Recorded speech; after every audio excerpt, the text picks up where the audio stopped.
დემოკრატიული ჩართულობის ცენტრში ნარკოპოლიტიკასთან დაკავშირებულ საკითხებზე შეხვედრა დისკუსია გაიმართა. შეხვედრაში სხვადასხვა პოლიტიკური პარტია და არასამთავრობო ორგანიზაცია მონაწილეობდა. პოლიტიკურმა პარტიებმა არსებულ ნარკოპოლიტიკაზე და ამ საკითხის მიმართ მათ დამოკიდებულებაზე ისაუბრეს.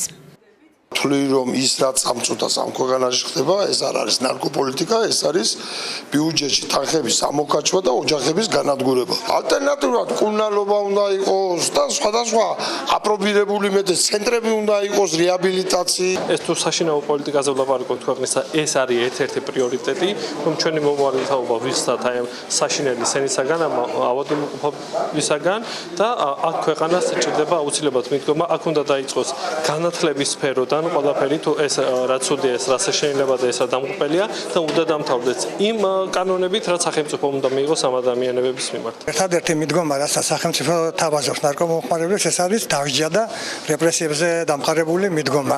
მეც ვერაფერს ვერ თავაზობს, არადა აუცილებელი არის რომ ეს დაღჯა და რეპრესიული ნარკოპოლიტიკა შეიცვალოს ჰუმანური მტკიცებულებებზე დამყარებული ნარკოპოლიტიკით, რომელიც ითვალისწინებს აუცილებლად ამ მკურნალობა რეაბილიტაციის პროგრამებს, ითვალისწინებს ზიანის შემცირების პროგრამებს. გეტყვით იმას, რომ სამწუხაროდ ჯერჯერობით ჩვენ ქალაქში ესეთიარეაბილიტაციო ცენტრი არ არსებობს. რამდენადაც მე ვიცი, 3 ცენტრი არსებობს თბილისსა და 1 არსებობს ბათუმში. და ალბათ საჭიროა ისიც, რომ ქუთაისშიც იყოს ამისარეაბილიტაციო ცენტრი. იმიტომ რომ 40,000-მდე ნარკომომხმარებელია, რამდენადაც ვიცი, ამიტომ მათი რესოციალიზაცია და ასე ვთქვათ ინტეგრაცია საზოგადოებაში უნდა მოხდეს. ამ კუთხით